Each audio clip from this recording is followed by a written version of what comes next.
bahwa peristiwa di orang ini karena sudah ada pendahulunya gitu loh. Kalau kamu tidak sanggup dengan perselingkuhan itu, maka lebih baik diceraikan. Ada suatu jeritan tangis yang dimana gue tuh pengen teriak, pengen berontak, tapi gue nggak bisa. Geger kasus perselingkuhan yang menimpa sederet artis tanah air seakan membuka kotak Pandora tentang perselingkuhan itu sendiri. Yang terbaru, ada teori yang menyebutkan bahwa perilaku selingkuh adalah bagian dari DNA seseorang. Artinya, selingkuh dipengaruhi oleh faktor keturunan. Bagaimana tanggapan psikolog dan tokoh agama terkait teori ini? Saksikan selengkapnya hanya di Cumicam In-Depth berikut ini. Hai Cumi Lovers, bersama Cumicam In-Depth kami sajikan kabar lengkap, mendalam, dan akurat dari narasumber terpercaya. Dan jangan lupa untuk like, subscribe, dan juga share channel YouTube ini.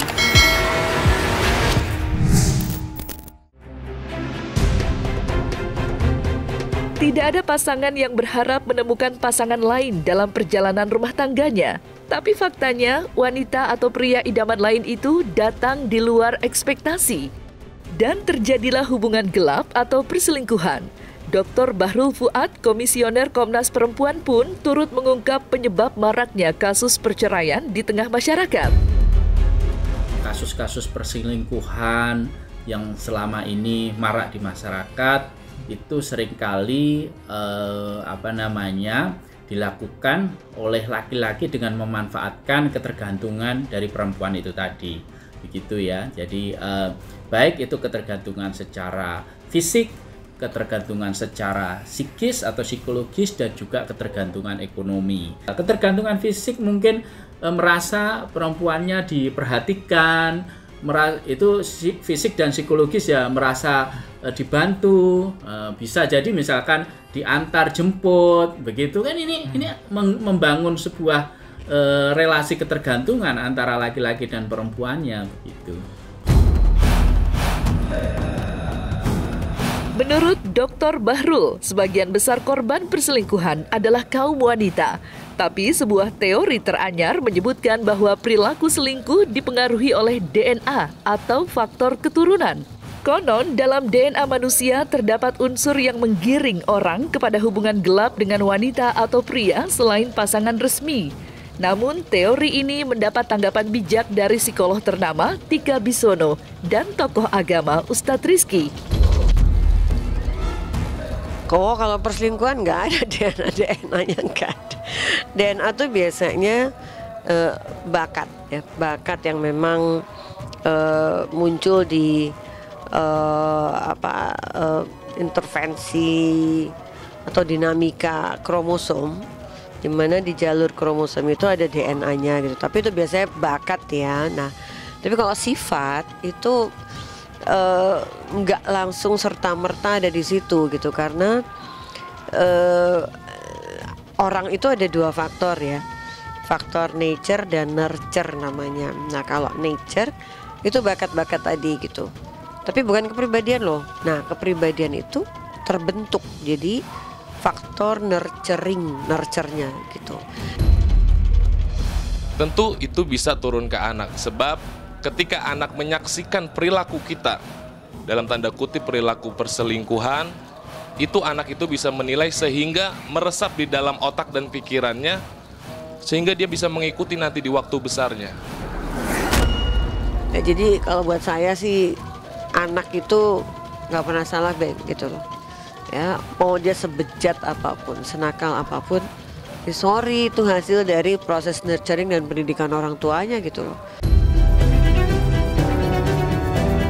Meski menolak penyebab perselingkuhan sebagai bagian dari DNA atau karena keturunan, namun baik Tika Bisono maupun Ustadz Rizky percaya bahwa setiap perilaku orang tua atau keluarga akan ditiru oleh anak-anak.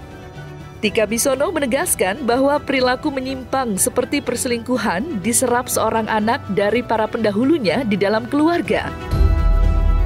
Bahwa peristiwa di orang ini ini karena sudah ada pendahulunya gitu loh, ya.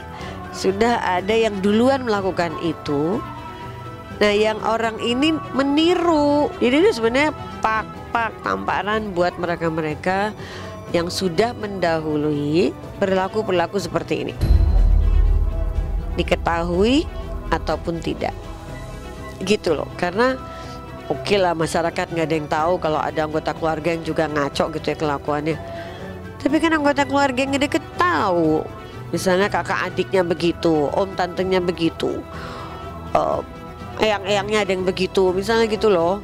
Sifat yang sama itu bisa meniru atau diterapkan oleh seorang anak, tentu tidak lain dan tidak bukan karena dia melihat di waktu kecilnya dan mendengar apa perkataan orang yang ada di sekelilingnya. Makanya hal-hal yang negatif jauhkan dari pemandangan dan pendengaran seorang anak. Sebab itu akan mengkopi nantinya, akan dijadikan tiruan bagi seorang anak. Apabila sifat itu sudah melekat dari kecil, maka kemungkinan besar di saat dia tumbuh remaja itu akan mengikuti sifat tersebut. Terlepas dari apapun pemicunya, perselingkuhan jelas berdampak buruk bagi para pelaku juga orang-orang di sekitar mereka. Dalam kasus dugaan perselingkuhan Shahnaz dengan Randy Kjarnet misalnya, hubungan gelap yang diduga dilakoni Shahnaz dengan Randy telah menggiring rumah tangga Randy dengan Lady Nayawan masuk ke jurang perceraian. Dan aku juga salut juga untuk Lady yang mau speak up. Menurutku ini tidak gampang dan tidak mudah, ya. Jangan kalian putar-putar balik ceritanya. Bagi kalian semua yang ada di rumah, jangan diputar-putar balik bilangnya pansos ini itu. Kalian pernah ngerasain nggak suami kalian diambil oleh teman kalian sendiri? Kalian pernah ngerasain nggak suami kalian diambil oleh wanita lain? Paling udah pasti aku mau terima kasih sama Dr. Richard karena udah pasti sangat membantu aku di situasi aku yang saat ini. Jadi benar-benar terima kasih banyak buat dokter mau percaya sama aku, bisa kasih aku harapan, yakinin aku gitu kalau aku pasti bisa jalan ke depannya lebih kuat, lebih baik buat anak-anak aku. Oke, siap.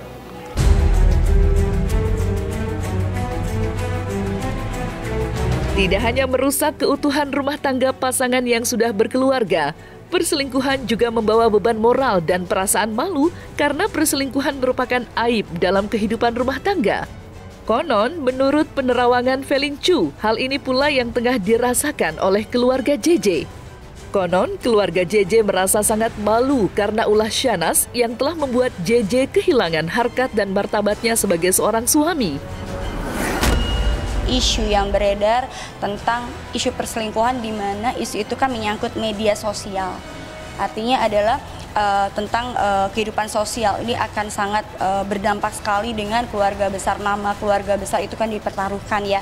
Siapa sih orangnya yang tidak malu diomongin orang seluruh Indonesia, bahkan mungkin bukan Indonesia saja gitu kan. Artinya jangkauan luas. Ini yang membuat pertimbangan keluarganya JJ untuk berpisah ya. Artinya aib yang terungkap dan memang ini sangat memalukan. Artinya di sini juga ada merasa tersakiti, bagaimanapun juga itu adalah anaknya. Ya, seorang ibu pasti tidak akan membiarkan anaknya terluka atau lagi malu. Ya harapannya pasti mudah-mudahan keadaan bisa lebih membaik gitu kan, bisa hidup seperti normal lagi. Petua-petuanya sering ngobrol aja lah. Nanas kan anak bungsu, masih kekanak-kanakan, hormati, harus banyak pagi-pagi ya ibu rumah tangga lah, seperti apa itu aja. Sepengalaman saya ya, penanganan mereka-mereka yang terjerat dalam kasus perselingkuhan ya, motifnya memang macam-macam sih ya, motifnya macam-macam. Jadi dia pastinya ada unsur tidak bahagia dengan perkawinannya, itu udah pasti deh ya. Jadi yang pertama itu dulu.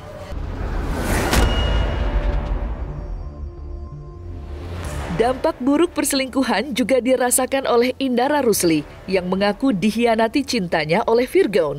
Akibat hubungan gelap Virgon dengan wanita lain, rumah tangga yang sudah dibangun hingga memiliki buah hati runtuh seketika.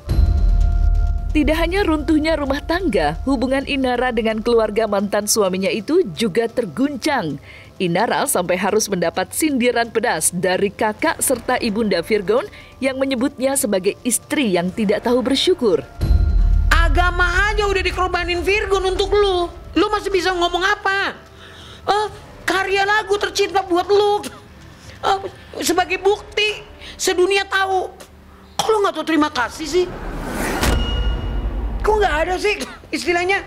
Kalaupun bener anak gua bikin salah, lu ngapain ngupload kayak begitu? Tapi lu ngupload, saya sih nggak mengharapkan perpisahan. Tapi lu upload. Itu tujuannya apa? Mau ngapain? Itu. Jadi janganlah. Kita ini kan hari ini belum tentu hari esok seperti ini kan gitu. Ada apa namanya nih? Roda berputar. Lu ngerasa masih di atas sekarang. Tunggu tanggal mainnya. Tuhan tuh nggak tidur.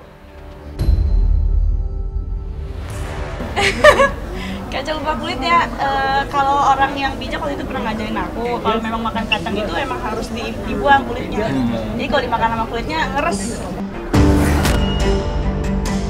Kini Indara Rusli dan Lady Nayawan harus memikul akibat dari ulah suami mereka yang tega mencederai komitmen perkawinannya dengan mencumbui wanita lain. Kedua wanita cantik itu kini sedang giat bekerja mencari nafkah sendiri setelah sang suami yang diharapkan menjadi sandaran ternyata berbagi hati dengan wanita lain.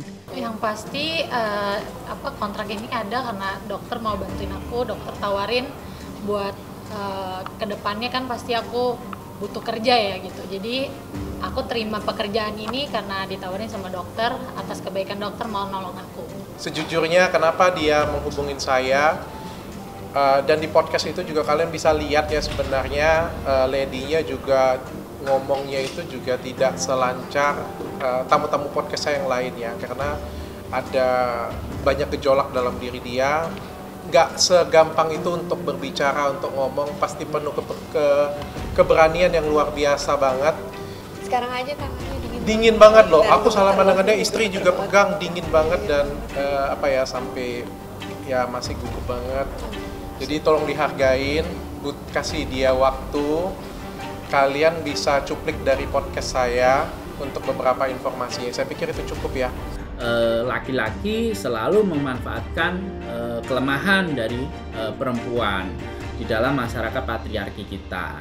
Nah, ini yang menjadi penyebab ya kenapa perselingkuhan itu marak.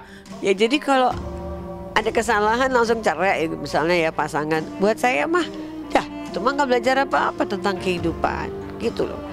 Dan merangkul kesalahan orang susah atau gampang? Susah banget. Karena merangkul kesalahan sendiri aja belum tentu berhasil kok.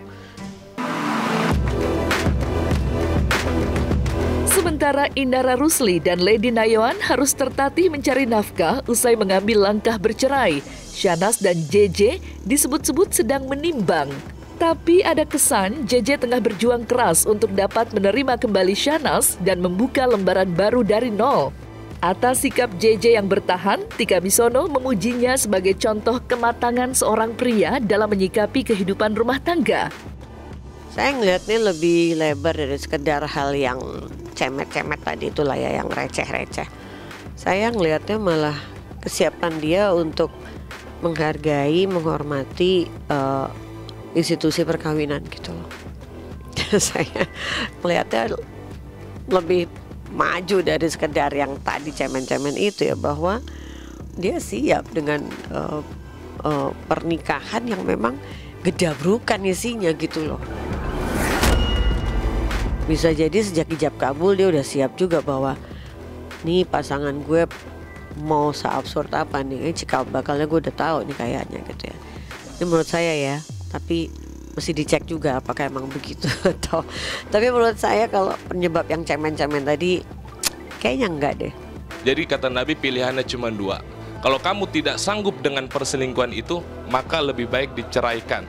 Dan yang kedua, kata Nabi, kalau kamu masih sayang dan cinta, berikan yang terbaik dengan semaksimal mungkin, walaupun dalam hati kita tidak menerima dengan sifat perselingkuhan tersebut.